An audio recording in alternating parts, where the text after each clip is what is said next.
Totalitarianism is a term which describes a government that takes total centralized state control over every aspect of public and private life. It is a fairly general term that gets used a lot in political and historical discussions, and it has been applied to many countries.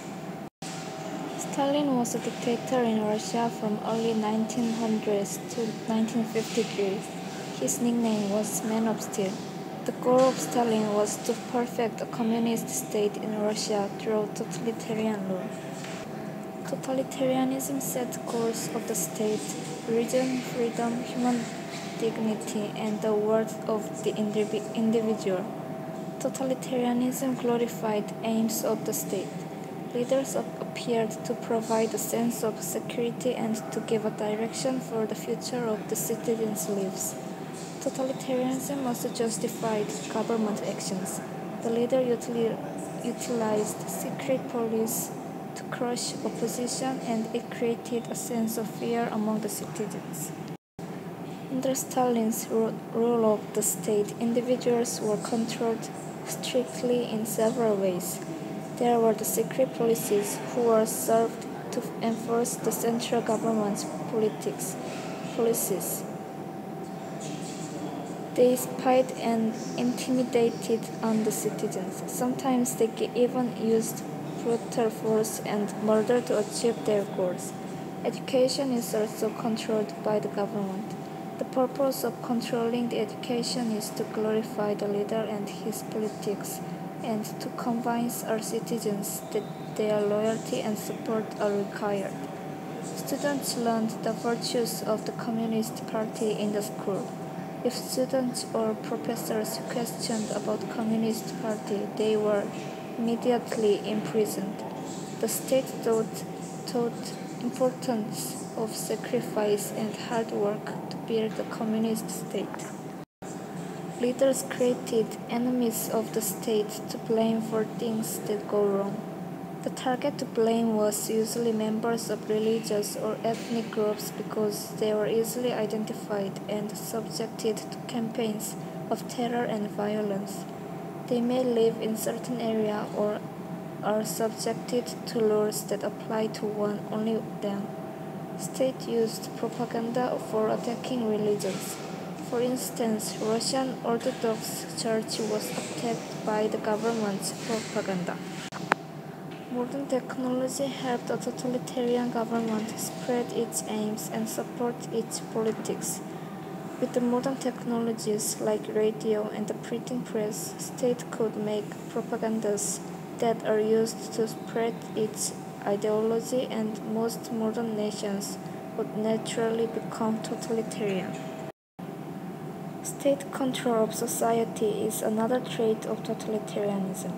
Terror, such as the purges and the use of JPU, his secret police, could arrest people easily without giving a reason, creating a climate of fear.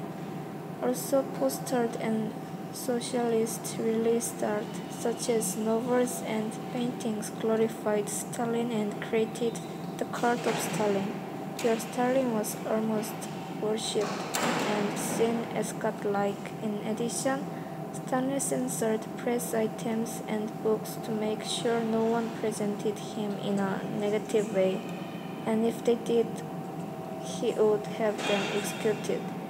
He also edited photos to make it appear as if his rivals never existed. Furthermore, Stalin attacked religion and encouraged instead worship of himself. Dictatorship and totalitarianism does not allow more than one political party to exist. As a result, only one political party will be left. This means whole country is controlled by a group, and the leader of the group exercise absolute authority, which was almost the same as dictatorship. Using propaganda and censorship makes Stalin itself as a myth and government itself.